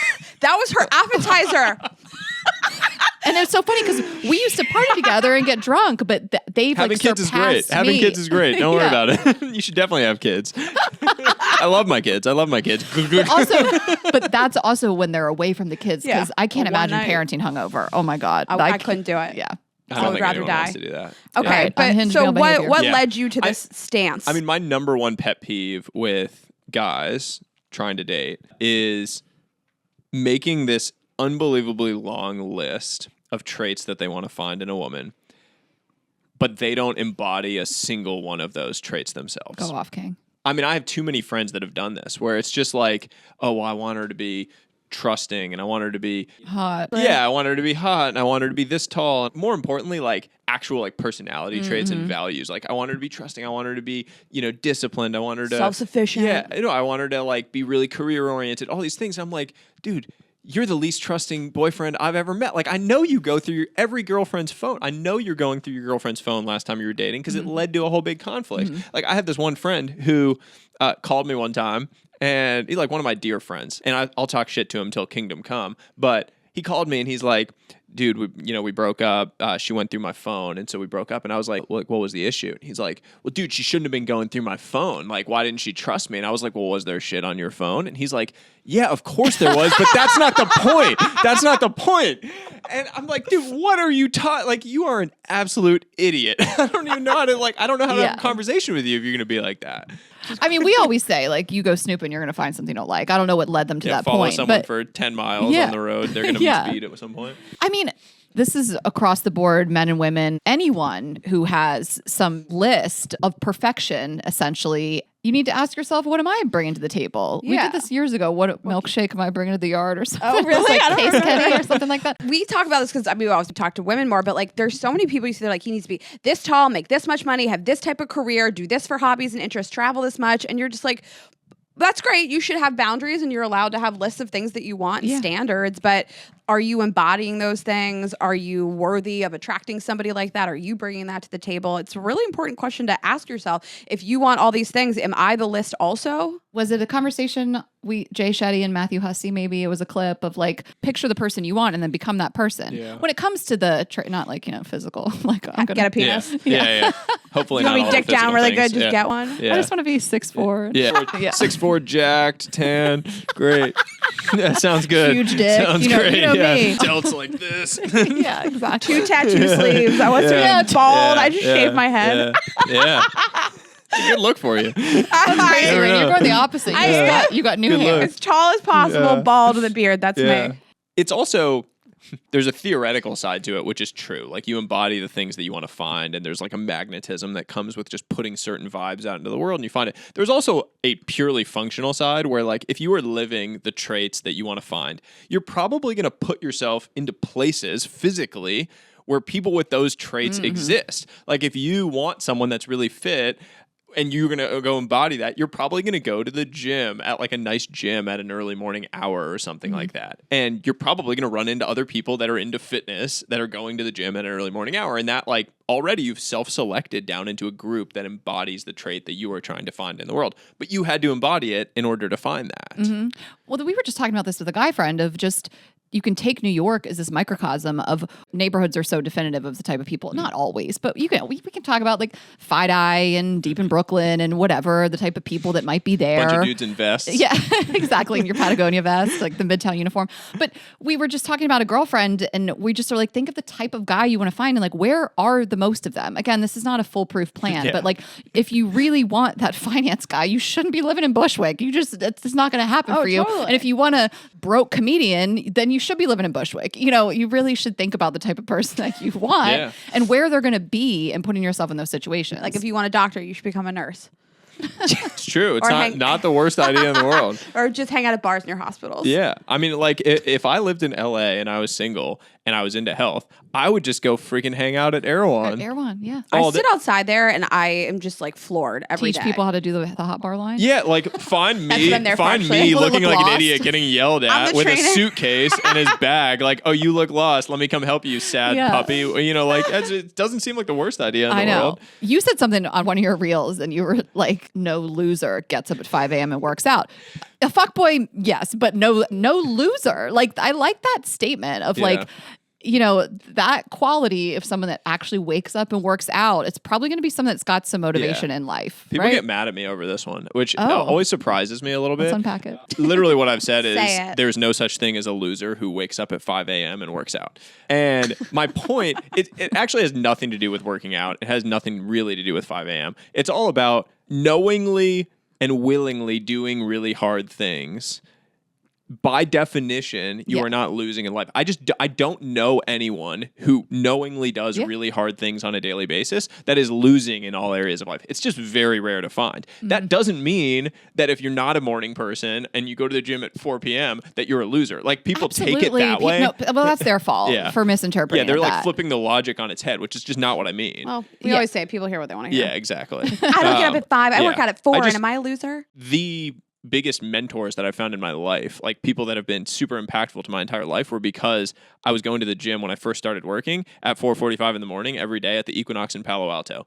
And there was only like 8 other people that would show up at that time in the morning. And they were all really successful people that I've learned a ton from and have been mentors in my life. And I always said, like, if I was trying to find a wife during those years, it would have been a great idea to go to the gym at that time in the morning, because the girls that were there at that time of the morning were like career driven and fit, and they were into similar things to what I was in. And so again, it's like, put yourself in a position to win. Win can be, if you're trying to find someone to date, put yourself in a position where you're going to find those people. Or if it's in your career, like, do the thing that you know makes it more likely for you to succeed. Right. Absolutely. Can we talk about male insecurity being the root of all bad relationship behavior? Your words, not mine. This is really a reflection on my own life that I'm going to apply to everyone that I've seen making bad decisions. This came up for me recently because I was at this dinner with a group of really successful entrepreneurs and founders who've made hundreds of millions of dollars. And they were all talking about their marriages, and all of them were like venting, right? They were doing the thing about their wives. They're like, well, what about you? And I'm like, my marriage is great. Like, they were like, wait, but you just had a kid. And I was like, yeah, it's better than ever. Like, things so are great. funny, Like, but we have you great just had a sex kid. life. Like, it's great. Like, my wife's super hot. I love her. Like, things are awesome. We're fucking, yeah. And they're all looking at me like I have 8 heads. Like, these are like good looking, like have made a bunch of money, Yeah. pretty young, in their 30s, 40s. And they're like, oh, but like, you know, you must get attention from women. So like, don't you want to, you know, go out and do stuff? I'm like, no, like, why the fuck would I have gotten married if I wanted to do that? Yeah. And what I realized in reflecting on it was like, male insecurity is at the root of all this. This is a bunch of guys who were probably nerdy for most of their life and not attractive to the opposite sex. Yep. Now they've made a lot of money. They all of a sudden have started getting attention, and they need that attention to feel like they're cool and to feel like they're good. And so there's an insecurity that is actually now manifesting in like bad behavior. And I don't know whether any of them are actually acting on this, but they're doing things that I would consider, like I would never go to a party with a bunch of other guys and talk about sleeping with other women. Like I just think that's bad, despicable behavior. And I think it's like, I think it's gross. And I think it's embarrassing. Like I think it's just embarrassing. Yes, my kid, more importantly, like I would never want my kid to say that I was like the type of dad who did that. Because if my dad did that, I would punch him in the face, like about my mom. It's just not okay behavior to me. But it's insecurity driven. And I think about my own, like from 16 on through like 30, my own insecurity and who I was and not feeling comfortable with that, and how I tried to fill that with everything. Like I wanted girls to think I was hot. I wanted people to think I was impressive, people to think I was successful, whatever all those things were. It was entirely driven by my own insecurity that I didn't feel impressive to myself. Totally. Like Absolutely. If we're talking about our guys here, that you were a super nerd and then you got a bunch of money and got successful, or even if you were really overweight and then you lost the weight, you still have that inner fat kid or that inner nerd that is like, oh my God, wait, I can like fuck hot girls, and obviously there's a point. It's like, yeah, I guess you can do that. But there is also a point where it's like, if you want to stop, have a nice, healthy relationship, marriage, you got to make the decision. Yeah. I mean, life is just like one big, long game of sacrifices, and ultimately, people who delay gratification are the ones that I think achieve the best outcomes if you think from a happiness perspective. So, like, for me, tangibly, if I want to have a long, love-filled life with my partner, with my family, whoever, that means making sacrifices in the short term, right? Like, short-term pleasures. Yes, could you go have sex with random people right now and maybe get away with it? Maybe. I don't know. But, like, that's a short-term pleasure that I happily put off and not do because I want the long-term thing that is way more valuable to me, which is a love-filled life with people that I really care about and people that I can grow with. And that is like, that's everything in life, right? If you want a healthy body, you have to like give up the short-term pleasure of eating the crappy food or of not moving around today in order to do the hard thing, which is like working out and eating healthy stuff from Erewhon.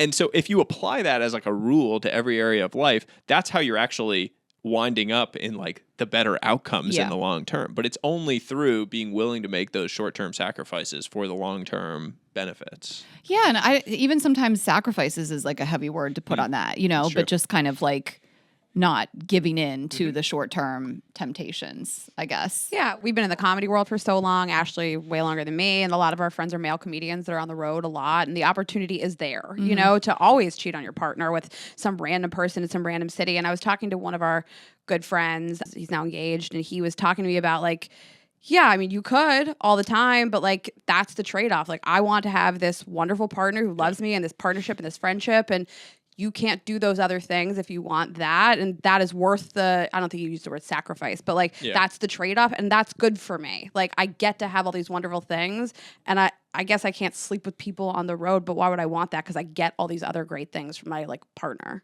Yeah, that you value way more highly and that mean way more in the long run. Yeah. Yeah, I feel like both of you flagged it, and so I actually want to talk about it, but I feel like sacrifice, the word sacrifice was like an interesting word choice. I think part of this goes back to my like financy days and where like my like econ brain goes, because I think of almost every decision that you make in life as like opportunity cost, where you make a decision and then there's an opportunity cost to that decision. So you make a decision to get married. The opportunity cost is all of the other relationships or the other sex that you could have had all along the way. But I'm like hearing it played back, and it's like a very financy, like econ mindset way of thinking about these things.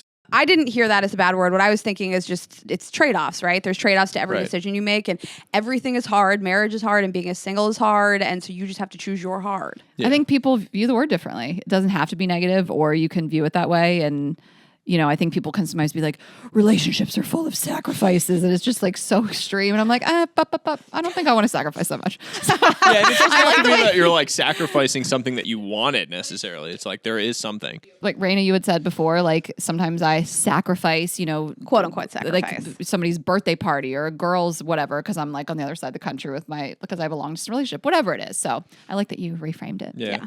You sound like this really great list of talking points. So I just want to like hit a couple more. So Yeah. modern masculinity and the willingness to embrace extremes. My general take on masculinity is we've lost the plot around this. And I think what happened is we stopped allowing men to be men on one end of the extreme, like aggressive, testosterone driven, caveman look and feel of like what a man is. That is within every man, whether they want to admit it or not, it exists.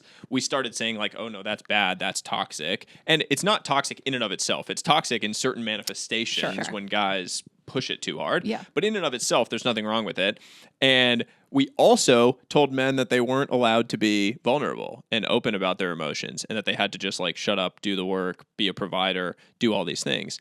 And what we ended up getting as a result of that was this like lukewarm version of masculinity that sat in between those two extremes. And it was the guy who goes and golfs for 6 hours on a Saturday and drinks beers and talks shit about his wife, or goes on the road, you know, and has dinner and says like how he would do all these things with other women.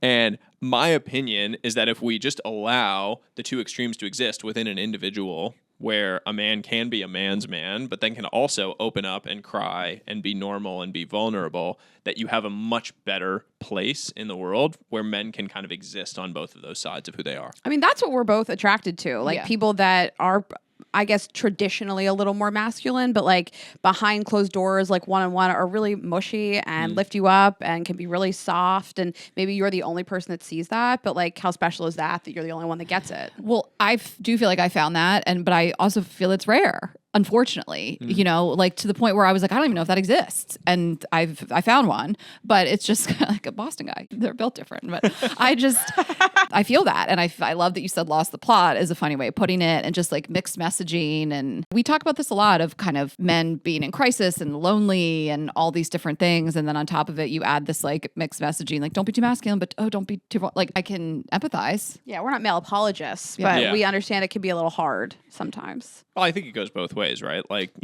there's probably some exact same version with women of like the archetype that we've just said that women need to fall into, when in reality, it's like it's extremes and there needs to be. Well, one of the things you were saying earlier is making this list of what you want in a woman. And I often find on like dating apps, people are like, I want her to be self-sufficient, make her own money, driven, independent. And then you like meet those women who are all those things. And you're like, but coddle me and lift me up and don't emasculate me and make me feel like I'm the big person in the room. And sometimes those ideals are a little conflicting. You say you want this thing and you get it, but like you also want somebody to come totally different. Yeah. So like where can women win in the middle there? Yeah, women have also just been pushed into this caregiver 100% of the time mold of like where a lot of women feel like if they're not taking care of their husband, the kids, their families, all of these things, it's 100% of the time of their life is dedicated to taking care of other people. And you can't take care of other people if you're not taking care of yourself. And I think it was like Dr. Nicole LaPera maybe that was talking about like the high incidence of depression in women and of autoimmune disorders in women. And she was relating it to the fact that you're not getting to take care of yourself. You're constantly in on mode of taking care of other people, and you've completely lost your ability to take care of yourself along the way. It's like, it makes sense logically that could happen. Yeah. Well, I mean, there's so many women that are just like, I don't know how they do it. Superheroes. I mean, like working moms and then, you know, like a husband. And then you talk about like the loneliness epidemic primarily with men. And then you have a guy that doesn't have anyone to talk to besides his wife, you know, so she's like solely responsible for his emotional well-being on top of the kids, on top of whatever else she's got going on. So listen, you know, it's tough out there for everybody. Tough sledding. Being alive is exhausting. Yeah. At least it's fun along the way. Yeah, we're at least having you get fun. to laugh. Yeah, we're having fun. Well, this was great. Thank you so much. Yeah. So this is fantastic. And Ashley and I love all of your content. So can you tell people where to find you, the newsletter, website, Instagram, Twitter, all that? Yeah. Fortunately, having a weird name, it's pretty easy to find me. That's so true. Sahil Bloom, I think on every platform. And my website is just sahilbloom.com, where you can find newsletter and everything else. It's a great name. Yeah. Easy enough. Bloom. Indian Jew. Yeah.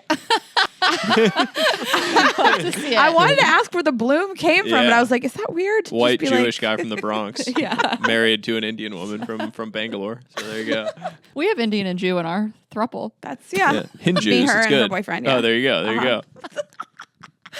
Okay. You guys know where to find us. Girls Gotta Eat. Get those tour tickets to the No Crumbs tour, and everything else you need to know about us is on the website, Girls Gotta Eat Podcast on Instagram and TikTok. I am Ash Hess. Rayna is Rayna.Greenberg. Our other company, Vibes Only, vibesonly.com. Subscribe on YouTube. Share this episode with a friend, and we'll see you next week. Have a good week, guys. Bye.